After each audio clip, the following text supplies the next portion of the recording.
Жители старого поселка столицы неоднократно обращались в администрацию города с тем, чтобы решить проблему транспортного сообщения.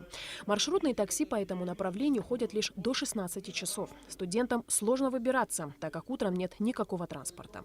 Как сказал начальник АТП города Леонид Шулумба, запускать микроавтобус по данному маршруту нерентабельно. Решить проблему и помочь жителям вызвался депутат городского собрания по старому поселку Нарсу Салакая. Я хочу запустить автобус у себя на районе. Своими средствами, своими силами.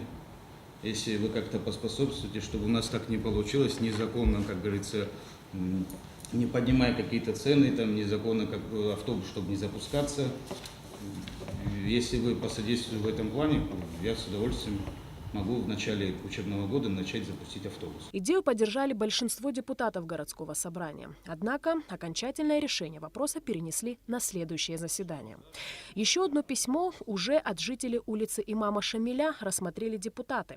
Люди жалуются на огромное скопление маршрутного такси и другого транспорта, которые стоят чуть ли не во дворах многоквартирных домов. Проблема в том, что нет отдельно отведенного места под стоянку. Вопрос и на этот раз остался открытым. Он был перенесен на следующее заседание. В Абхазии нет беспризорных детей. Есть безнадзорные, говорили участники заседания.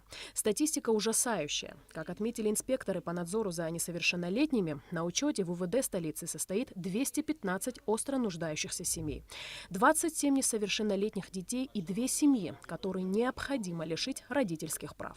Проблема в том, что в данном случае в нашей стране нет специального учреждения, куда можно было бы определить таких детей. В плане неблагополучных семей, безнадзорных, беспризорных детей, это, конечно же, создание специализированного учреждения, где такие дети бы содержались, им оказывалась бы медицинская помощь, материальная помощь, психологическая помощь, потому что из таких неблагополучных семей надо детей изымать.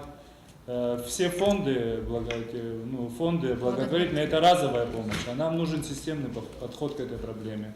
И, конечно же, для детей, которые совершают преступления уголовного характера, я считаю, что обязательно нужна колония для несовершеннолетних, чтобы они боялись ответственности.